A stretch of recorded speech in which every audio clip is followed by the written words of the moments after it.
Jean-Paul Belmondo, est né le 9 avril 1933 à Neuilly-sur-Seine. Il est décédé le 6 septembre 2021, à Paris 7e. Il est un acteur français.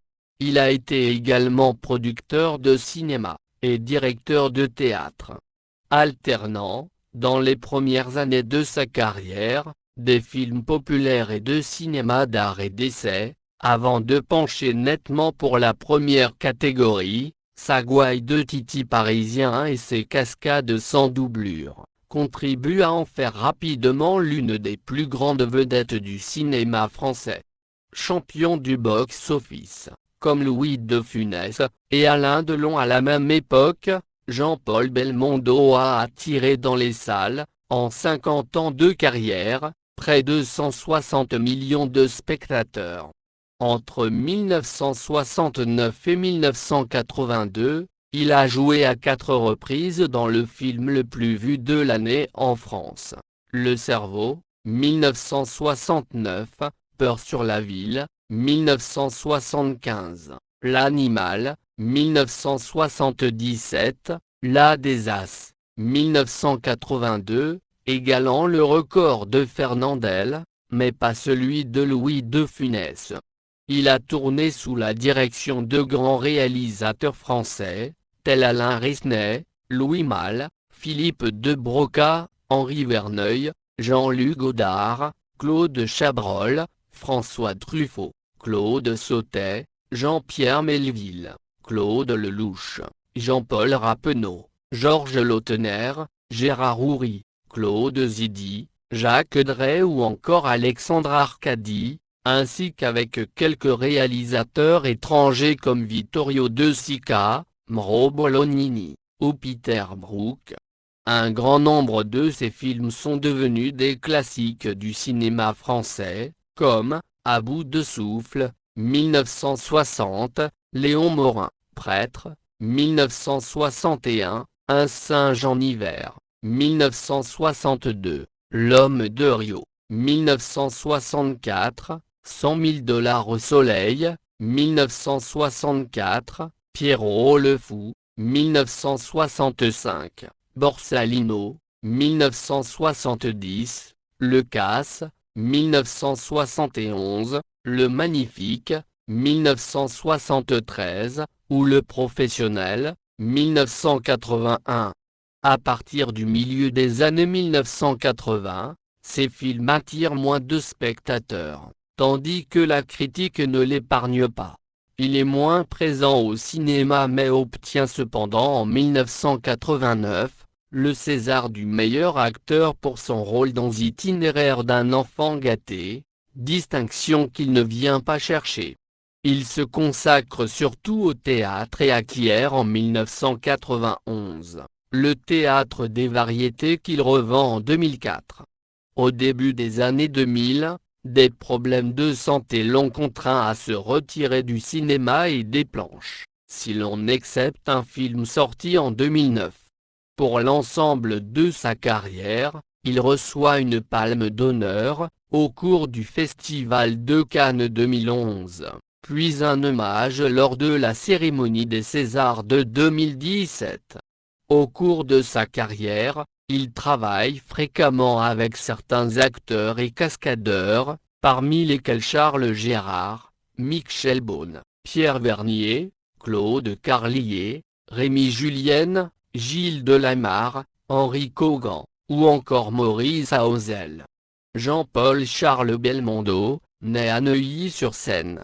Il est le deuxième des 3 enfants de Paul Belmondo, 1898-1982, sculpteur de renom, d'origine piémontaise et sicilienne, né à Sidi Mamed, ex-Mustapha, devenu en 1904, un quartier d'Alger, et de Madeleine Reynaud-Richard, 1901-1997, une artiste peintre qui a rencontré son futur mari, sur le banc de l'École nationale supérieure des beaux-arts de Paris. Jean-Paul Belmondo vit ses premières années à la Villa Saint-Jacques à Paris, puis en 1938, il emménage aux 4 rue Victor, car son père a son atelier dans d'anciennes écuries, au 77, avenue d'Enfer Rochereau. Jeune homme, il a longtemps occupé un 2 pièces dans le même immeuble. Durant l'enfance de Jean-Paul Belmondo, la famille connaît quelques privations, Paul Belmondo ayant du mal à vivre de son art, pendant la Seconde Guerre mondiale, et l'occupation allemande.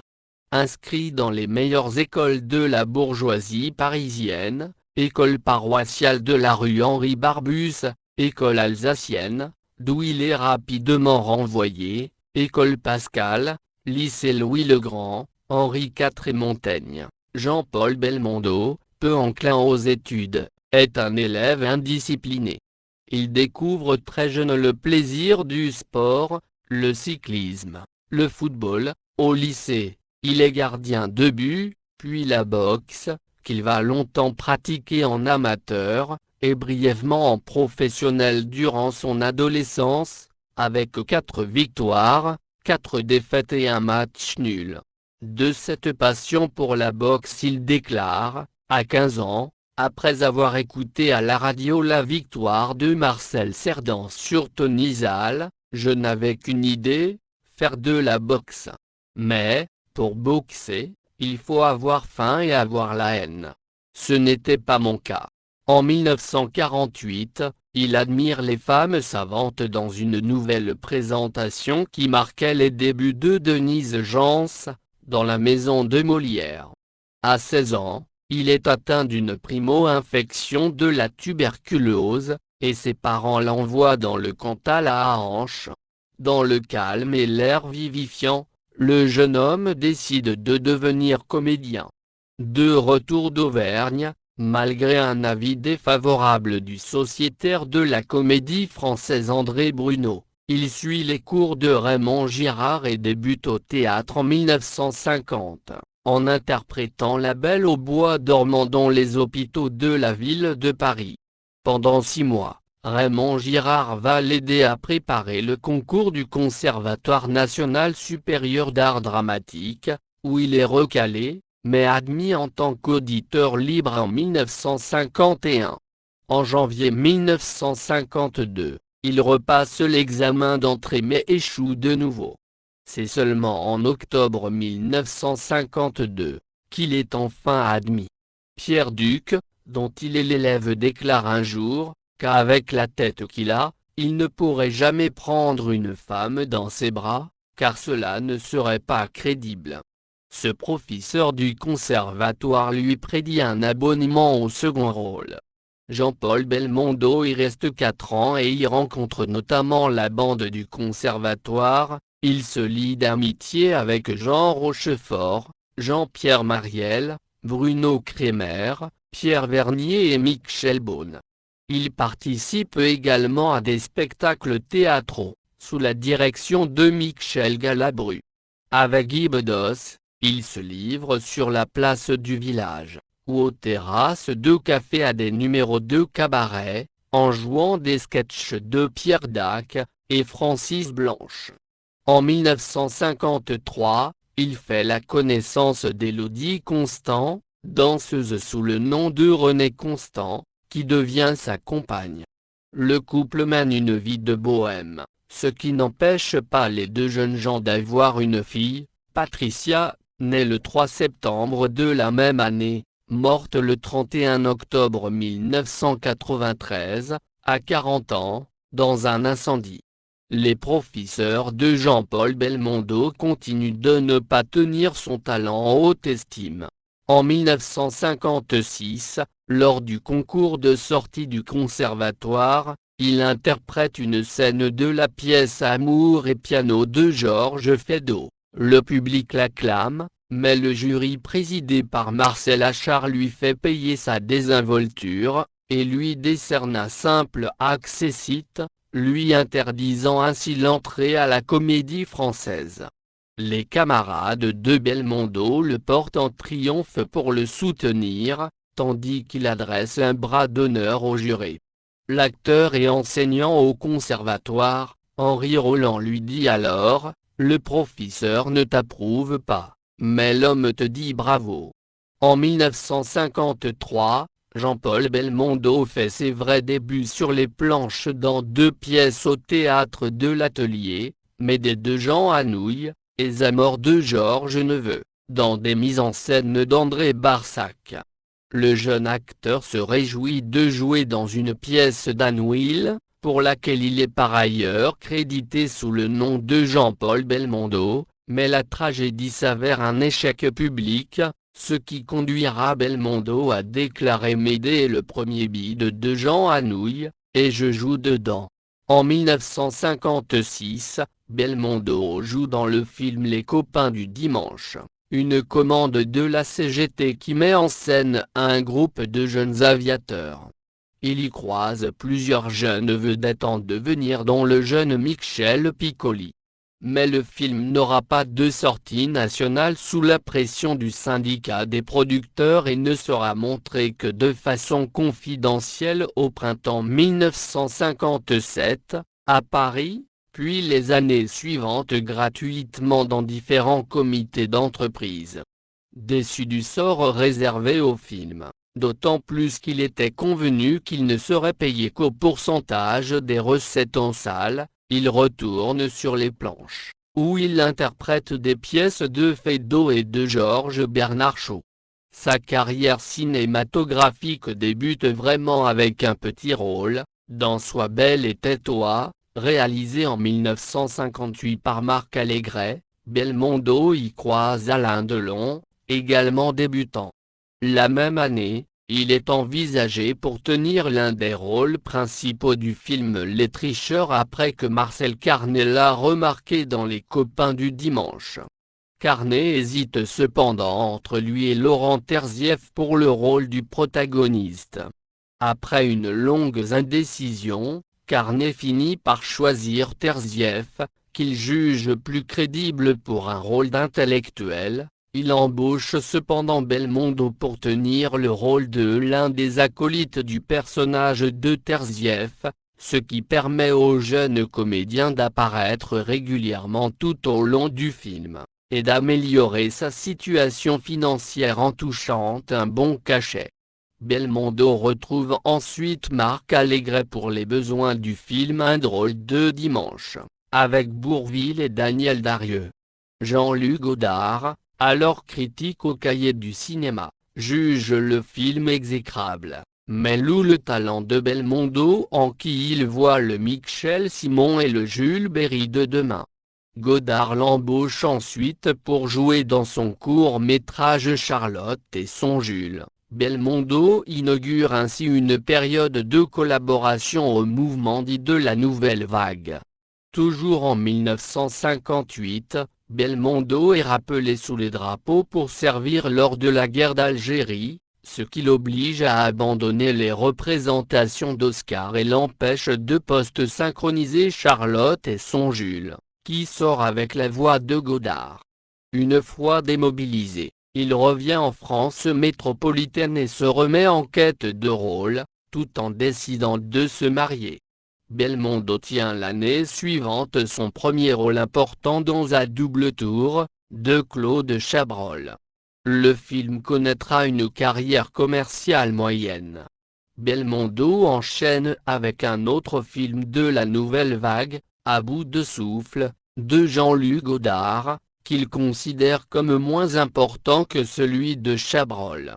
Enthousiasmé par les conditions de travail avec Godard, les dialogues sont quelquefois improvisés. Il tourne ensuite Classe Touriste, film policier réalisé par Claude Sautet, dont il partage la vedette avec Lino Ventura. Avant même la sortie des films de Godard et Sautet, Belmondo achève la décennie en interprétant le rôle de D'Artagnan dans Les Trois Mousquetaires, dramatique télévisé réalisé par Claude Barma, tourné et diffusé en direct, pour le Noël 1959. Bien qu'en retirant un surcroît de notoriété, il n'apprécie guère ce premier tournage télévisuel, du fait des cadences imposées aux comédiens par les conditions du direct. 1960 est l'année de la révélation pour Jean-Paul Belmondo, à bout de souffle sort en mars et remporte un triomphe public et critique, s'imposant comme l'un des films phares de la nouvelle vague. Quant à Jean-Paul Belmondo, il a enfin surmonté les réticences que les tournages de cinéma lui inspiraient en tant que jeune acteur de théâtre. Le mois suivant sort Classe Touriste, si le film de Sautet, sorti peu après celui de Godard, est éclipsé par ce dernier, il bénéficiera ensuite de multiples rediffusions télévisées. Très actif au cours des années 1960, durant lesquelles il tourne 34 films, Jean-Paul Belmondo devient une figure de premier plan du cinéma français, et s'affirme rapidement comme un interprète aux multiples facettes, capable de tenir des rôles variés sous la direction des plus grands réalisateurs. Il se distingue également comme un acteur très physique, appréciant de tourner sans doublure, des scènes mouvementées. Peu avant la sortie des films de Godard et Sautet, il tourne Moderato Cantabile, réalisé par Peter Brook d'après Marguerite Duras. Film médiocrement accueilli malgré sa sélection au Festival de Cannes 1960. Une fois révélé, il tourne dans plusieurs films italiens, dont La Viaxia, de Mauro Bolognini, avec Claudia Cardinal, et La Sociara, de Vittorio De Sica, avec Sophia Loren. Il retrouve ensuite Jean-Luc Godard pour Une femme est une femme, avant de tourner Léon Morin prêtre, sous la direction de Jean-Pierre Melville, film accueilli tièdement par le public et la critique. Après un second film avec Melville, le polar Le Doulos, Jean-Paul Belmondo s'impose en héros d'aventure, avec un film de cap et d'épée réalisé par Philippe de Broca. Cartouche est un triomphe en salle, dépassant les 3 millions d'entrées. Puis, il joue dans Un singe en hiver, réalisé par Henri Verneuil d'après le roman d'Antoine Blondin, et dont il partage l'affiche avec Jean Gabin. Très impressionné à l'idée de côtoyer Gabin, Belmondo s'entend finalement à merveille avec son partenaire, après avoir eu des moments où Gabin boudait sans parler, ni même lui adresser la parole. La fraternité tardive, ils ne se parlaient guère au début du tournage, entre les deux acteurs se retrouve chez les personnages du film, le dialogue de Michel Audiard faisant dire à Gabin, à l'adresse de Belmondo, « Môme, t'es mes 20 ans ». Si le film obtient un succès commercial inférieur à celui escompté, il est apprécié de Blondin, et Audiard le considère à l'époque comme sa plus belle réussite. Un singe en hiver montre en outre un Belmondo capable de tenir tête à l'écran à un grand comédien de la génération précédente. Après plusieurs autres films, parmi lesquels L'aîné des fers chauds de Jean-Pierre Melville, d'après Georges Simenon, il retrouve Philippe de Broca pour Les besoins de l'homme de Rio, film d'aventure au rythme endiablé qui lui convient très bien, dont il partage la vedette avec Françoise d'Orléac, sœur de Catherine Deneuve. Sorti en février 1964, L'homme de Rio est pour Belmondo un nouveau triomphe commercial, approchant les 5 millions d'entrées en France. Ce mariage d'humour et d'action allie de surcroît succès critique et public.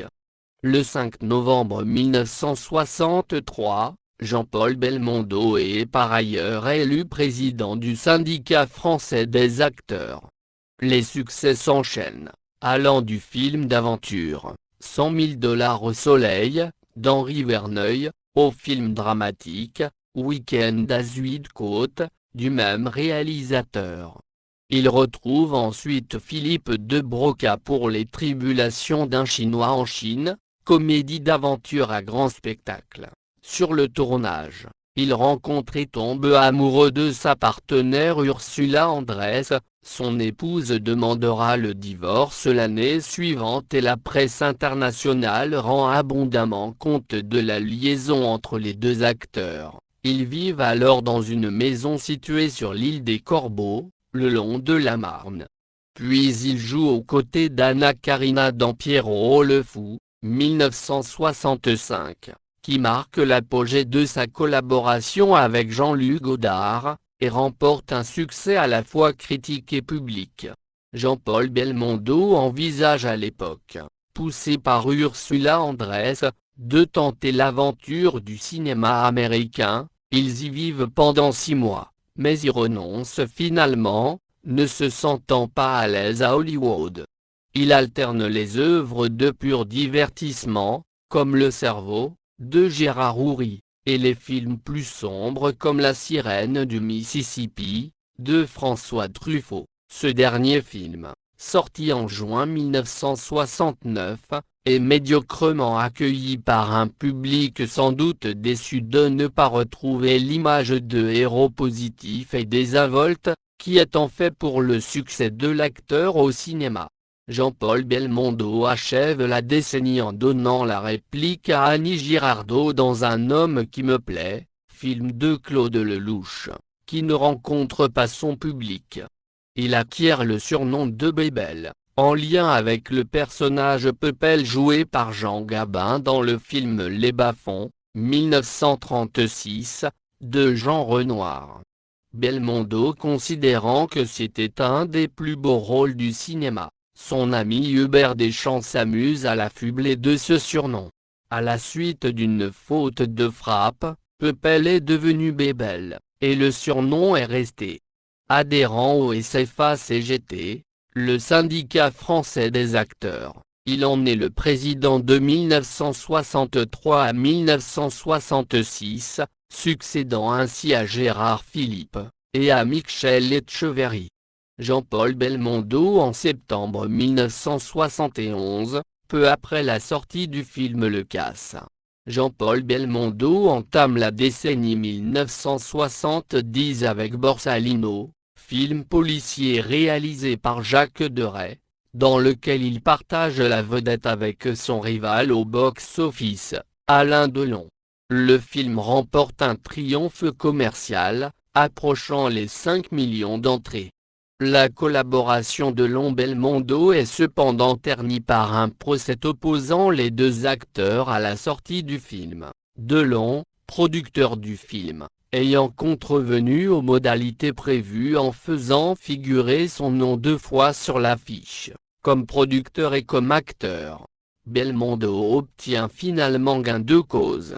En 1971, l'acteur fonde une maison de production, Cerrito Film, dans le but de gérer plus efficacement sa carrière et de s'investir dans ses films de manière plus personnelle. Durant les années 1970, Jean-Paul Belmondo tourne à un rythme soutenu, enchaînant les succès publics sous la direction de metteurs en scène comme Philippe de Broca, Henri Verneuil, Claude Chabrol ou José Giovanni, Les Mariés de l'an 2, Le Casse, Dr Popol, L'Ascoumoun, Le Magnifique. En 1972, il commence une histoire d'amour avec l'actrice italienne Laura Antonelli.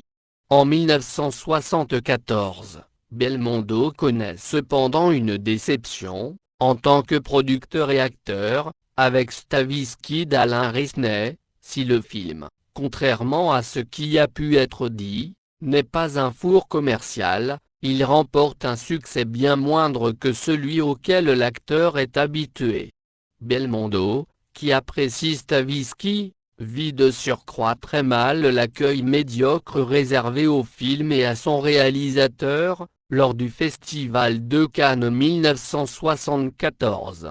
Dans les années suivantes, l'acteur préférera s'en remettre à des cinéastes plus commerciaux, ce qui suscite de nombreuses critiques qui le peinent bien qu'il s'en défende. Stavisky est souvent considéré comme ayant nettement modifié la carrière de Jean-Paul Belmondo, qui s'oriente désormais presque exclusivement vers le cinéma de divertissement. En 1975, Jean-Paul Belmondo remporte un très gros succès avec Peur sur la ville d'Henri Verneuil, dans lequel il exécute des cascades dangereuses et risquées, dont une scène où il apparaît suspendu à un hélicoptère au-dessus du vide. Belmondo retire du tournage quelques blessures, qui ajoutent à sa réputation. Si le succès public est plus que jamais au rendez-vous, son succès critique commence à décroître. Il déclarera plus tard, pour l'intelligentsia parisienne, « J'étais devenu un cascadeur, je ne savais plus jouer la comédie ». Belmondo enchaîne polar, film d'aventure, comédie, L'incorrigible de Philippe de Broca, dans lequel il s'amuse à camper un anti-Superman, l'anti-séducteur traditionnel, plutôt un grand gosse plus ou moins honnête, L'Alpagueur de Philippe Labro, Le corps de mon ennemi d'Henri Verneuil, L'animal de Claude Zidi, où il tient un double rôle. À la même époque, un projet de nouvelle collaboration avec Jean-Luc Godard, une adaptation du livre L'instinct de mort de Jacques Mézrine, tourne court, et une polémique par voie de presse oppose ensuite l'acteur et le cinéaste. En 1980, il rencontre une exilée brésilienne de 20 ans, Carlos Sotomayor, fille d'un banquier. La relation houleuse avec cette comédienne et chanteuse dure 6 ans. Le virage commercial de l'acteur est symbolisé par les affiches où son nom seul apparaît en haut, écrit en grosses lettres capitales, toujours avec les mêmes caractères, telle une marque, à partir de Peur sur la ville. Entre 1978 et 1983, la carrière de Jean-Paul Belmondo connaît son apogée commercial, chacun des films de l'acteur s'avérant un succès public auquel sa gouaille de Titi parisien et ses cascades sans doublure ne sont pas étrangers. Il enchaîne 3 films réalisés par Georges Lautner, Flic ou voyou, qui dépassent, pour la première fois dans la carrière de Belmondo, le million d'entrées sur Paris Périphérie, Le Guignolo, dans lequel il réédite sa cascade en hélicoptère, et Le Professionnel, ce dernier film dépassant les 5 millions d'entrées en France. En 1982, il dépasse encore le score du Professionnel avec La des As, réalisé par Gérard Houry, qui triomphe commercialement malgré des rapports de plus en plus tendus avec la critique, à laquelle Belmondo n'a pas souhaité montrer le film. L'année suivante, Le Marginal, polar réalisé par Jacques Deray, est un nouveau triomphe commercial. Mais en 1984, Les Morphalous d'Henri Verneuil, tout en remportant un score très enviable, perd 1 million de spectateurs par rapport au précédent succès de Belmondo. Les films de l'acteur font désormais l'objet de critiques sur leur caractère répétitif. Ce trait se ressent en particulier sur la publicité de ces films policiers, de plus en plus centrés sur un Belmondo qui, unique point de mire, affecte sur de nombreuses affiches une pose de justicier, ou de super flic, immuable. Belmondo décide alors d'infléchir son image en revenant à la comédie pure, dans Joyeuse Pâques, réalisé par Georges Lautner d'après la pièce de théâtre de Jean Poiret. Tout en souhaitant se renouveler au cinéma, Belmondo manifeste également ainsi son envie de remonter sur les planches. En 1985, Jean-Paul Belmondo tourne Hold Up, comédie policière d'Alexandre Arcadi. Sur le tournage de ce film qui dépassera les 2 millions d'entrées, il se blesse sérieusement en exécutant une cascade, n'ayant pas voulu être doublé. À 52 ans, le temps des films d'action semble révolu pour lui. En 1987, Le Solitaire, film policier réalisé par Jacques Deray, est un échec commercial selon les critères habituels de Belmondo. C'est en effet la première fois, depuis 1963, qu'un film dont il tient la vedette attire moins d'1 million de spectateurs dans les salles. L'acteur déclarera plus tard Le Solitaire a été le polar de trop. J'en avais marre et le public aussi. La même année, Robert Hossein lui propose de remonter sur scène. Belmondo saisit l'occasion et, près de 30 ans après avoir quitté les planches, interprète Kean de Jean-Paul Sartre, d'après Alexandre Dumas, au Théâtre Marigny, de février à juin 1987, reprenant ensuite la pièce en septembre pour une prolongation de 2 mois et demi. Enthousiasmé par ce succès, Jean-Paul Belmondo se dit ravi d'avoir retrouvé sa vocation d'origine. Il crée le prix Paul Belmondo qui prime un sculpteur contemporain pour la qualité de son œuvre. En 1989, le lauréat est Cyril de la Patellière. En 1988, Claude Lelouch lui offre le rôle principal d'Itinéraire d'un enfant gâté. Belmondo, ravi d'interpréter un rôle de composition qui lui permet de s'écarter de son image cinématographique habituelle, retrouve avec ce film le succès commercial. Sa prestation lui vaut également d'obtenir le César du meilleur acteur, lors de la 14e cérémonie des Césars en 1989. Il avait pourtant précisé, dès l'annonce de sa nomination, ne pas être intéressé par le prix, mais l'Académie passe outre en le lui attribuant. Belmondo n'est pas présent à la cérémonie et ne va pas chercher sa récompense, une manière de rappeler que, comme au début de sa carrière lors du concours d'entrée à la Comédie Française, le public est le seul jury qui puisse lui accorder des distinctions. De plus, Belmondo n'a jamais pardonné au sculpteur compresseur César, qui a donné son nom à cette récompense du cinéma, d'avoir vivement critiqué le travail de son père Paul Belmondo. Il trouvait de plus les statuettes de César sans intérêt. Jean-Paul Belmondo s'éloigne ensuite du cinéma pour plusieurs années. Il retrouve Robert Hossein pour une mise en scène de Cyrano de Bergerac d'Edmond Rostand.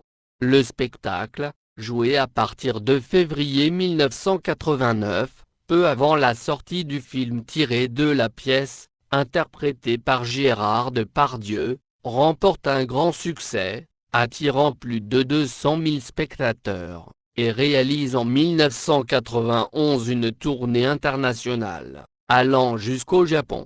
À son retour de tournée, Belmondo vend à Canal+, sa maison de production Séritofilm et fait l'acquisition du Théâtre des Variétés, dont il assure la direction. Il ne revient à l'écran qu'en 1992, pour les besoins de l'Inconnu dans la maison, réalisé par Georges Lautner, puis laisse passer 3 ans avant de tourner Les Misérables de Claude Lelouch, libre adaptation du roman de Victor Hugo dont une partie de l'action est transposée au XXe siècle. Aucun des deux films ne remporte un grand succès public, surtout pour ce qui est du film de Lautner. L'acteur est désormais surtout actif sur les planches, où il est l'interprète de grosses productions théâtrales, comme Tailleur pour Dame et La Puce à l'oreille, de Georges Feydeau, mis en scène par Bernard Murat. En 1996, le film Désiré, réalisé par Bernard Murat d'après la pièce de Sacha Guitry, est un échec public, victime notamment d'un circuit de distribution réduit. En 1998, Patrice Lecomte met en scène Jean-Paul Belmondo et Alain Delon dans Une chance sur deux, comédie policière jouant ouvertement sur la nostalgie des anciens films du duo de Borsalino. Belmondo y exécute à nouveau, à 65 ans, une cascade accrochée à un hélicoptère. Ce film, où les deux vétérans donnent la réplique à Vanessa Paradis, obtient finalement un score inférieur à celui escompté, dépassant à peine le million d'entrées. Jean-Paul Belmondo au Festival de Cannes 2001, à l'occasion de l'hommage rendu à Gérard Houry. La même année, Jean-Paul Belmondo interprète sur scène Frédéric, ou Le boulevard du crime, d'Éric Emmanuel Schmitt. Il donne également son accord à Cédric Klapisch pour interpréter, aux côtés de Romain Duris, l'un des rôles principaux de Peut-être. Si cette fable de science-fiction ne remporte qu'un succès d'estime, Belmondo apprécie l'expérience du tournage. Fin novembre 1999, Jean-Paul Belmondo est hospitalisé à Brest à l'hôpital de la Cavale Blanche, après avoir subi un malaise pendant une représentation de la tournée de Frédéric ou le boulevard du crime. Il doit ensuite observer un strict repos. À partir de 2000, Jean-Paul Belmondo ne monte plus sur les planches. Au cinéma, il fait une apparition dans Les Acteurs, de Bertrand Blier. Amazon, tourné l'année précédente sous la direction de son vieux complice Philippe de Broca, sort à la sauvette en juillet 2000 et se révèle être un désastre commercial. En 2001, il interprète pour la télévision, plus de 40 ans après sa précédente expérience, le rôle-titre du téléfilm L'aîné des Ferchaux. Belmondo tient le rôle tenu par Charles Vanel dans l'adaptation cinématographique de Jean-Pierre Melville, tandis que le rôle tenu en 1963 par Belmondo est interprété par Sami Nasseri.